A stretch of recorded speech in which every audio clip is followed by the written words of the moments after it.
So I think I have a relatively short one for us today, but I wanted to put a video together of like the recent photography pickups that I've had. I have a few quick things here for us, but we'll go through them in relatively short order, and just so I can kind of show you what it is I was looking at. First things first, we have a lens adapter from K&F Concept. So this is the same lens adapter that I would use on my Fuji 50R, except it's just for the Lumix. The idea here really is that I would be able to get like a multi-purpose usage out of this lens.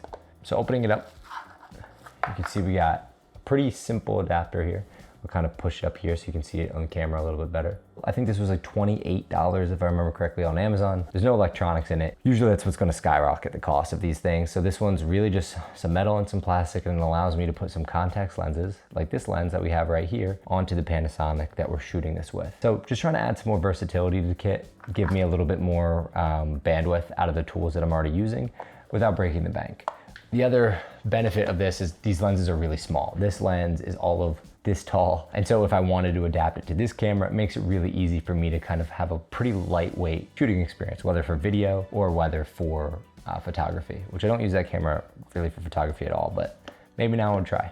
So next up, these ones, I'm not gonna really be able to show you that well right now, but we have two books that I put together that are of my recent photography travels. So this was from 2 months of travel, this was from 2 weeks of travel, but within those short little time frames, I feel like I was able to create some of my favorite images that I've created to date. And so what I wanted to do was go through the exercise of putting them into a book so I can see the work and the progress that I've made. All the while kind of challenging myself to go through a kind of cohesion exercise where I can see what photos kind of work with one another, what photos don't, and what I should be doing in my work going forward to make sure that if I were to put a book together, the entire story is told and not just bits and pieces of it. So you're not really gonna be able to see too much of this here. And I promise we'll have a video of this coming out later where we go through the entire exercise in detail and really just go through these books in a bit more of a deeper dive. So it's really cool. Like you can see a lot of your images that you've made and you can start to kind of poke through them and really just get comfortable with yourself and your kind of vision as a photographer. So the same for the Singapore book, right? Again, without having too much detail on this, we can start to kind of see this image being one of my favorites. I don't think you're really gonna be able to see that, but we can try. Really just kind of giving you, or giving myself like the agency to like put a book together, kind of tell a visual story from picture to picture, and just finding like a theme and telling and storytelling through a theme throughout these images. It was kind of like the better part of the exercise. And then selfishly, I just wanted these photos to live somewhere on their own. I didn't want them to only exist on a hard drive, but I wanted to start to memorialize my work a little bit further. Last but not least, this one's, what we ended up getting here was actually the 28mm that we were talking about. So my last video I used the Nikon F3 and I only brought the one lens, and it was 28mm. And I really enjoyed it. I found 28mm to be a really good focal length. It just gave me a little bit more space in the photos that I was taking. So what I did, I kind of reached out to this decent retailer on eBay. They had a good lens for sale for a pretty good price. It was like $190 before tax, so it ended up being like a little over $200, and we got that in the mail today. So this is my first time opening it, so you'll get the true reaction. But it should be bigger than this lens by a decent bit, but it's the same lens mount. So the idea being I could kind of switch and toggle through these if I really wanted to use 28mm. And I'm pretty excited for this because, like I said, it's just been fun to experiment with something that's a little bit wider.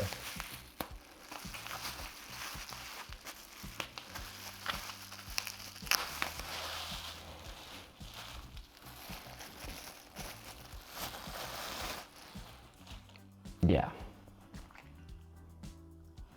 There we go. So I'll put that up here so you can see it a little better.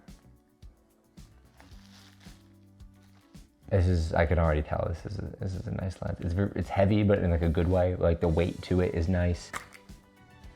Everything looks really clean. But no, it's wide open. It looks really good. A lot of light is getting through. It's got a nice kind of domed lens, and they put a lens cover on here for me to make sure that I guess it doesn't get scratched in travel, or that I don't scratch it. But the focus ring is extremely nice. So this is kind of the thought process, right? You get a lens like this that I can easily put onto this camera without any questions asked, but now I have a lens adapter that could easily go into that camera. For the Fuji GFX 50R, this 35 becomes roughly a 28 point something, and the 45 becomes like a 35.6. So, two focal lengths that I really like. When put on that camera, I'm happy with the 35. When put on this camera, I'm more than happy with the 28. And the cost. It's Zeiss glass, it's manufactured extremely well, and it should just give me a little bit more bang for my buck than getting like a Fuji lens. So let's move this over and we can start to kind of experiment. For kind of comparison, we take this off. I mean, look how tiny this lens is, and so you can kind of see it here. But if we think about what that might look like with this kind of added in, it will stick off a bit more, but I think will give us still a pretty compact, lightweight lift. I don't think it'll actually shoot like one, but it reminds me of the way that the Lumia 7 looks with their long, thin glass with like a big kind of protruding body. For starters, right, we can see that this will connect directly to it. I can definitely see some vignetting in the upper right-hand corner, but the focus ring is just so smooth. And yeah, we'll be able to use this just like we would any other camera. Excited to kind of try this, whether it's with interiors, whether it's just for a little bit of like a wider landscape. I've just really been seeing myself in 28 millimeters a lot more. So we'll have a full video kind of going through this, the sharpness, how the corners kind of hang, or if there's a lot of distortion in the corners, which I'm expecting there will be some, but the lens correction in Lightroom for this lens has really steered me in a good direction. I imagine it'll do so for this one too. So that's what I have for you today. That's kind of the bulk of it. Hopefully this has been kind of cool, a little bit of a different video. It's been a while since I've gotten any new gear, but what's cool about this is it really is a pretty minor investment. I spent all of $230, which isn't cheap, but for the lens and the adapter, which really gives me, again, hopefully a much more versatile kit. And honestly, the Contax lenses I've just really been impressed with. So having another one, it isn't gonna bother me at all. Yeah, bit of a different one for you today. Just kind of wanted to walk you through the different purchases I've been making, just to kind of try some new things without breaking the bank. So as always, if you liked it, like it, subscribe if you wanna, and I'll see you in the next one. Peace. So let's get round to one. The one I need is tied up right now. So let's just wait a while. The one I need is tied up.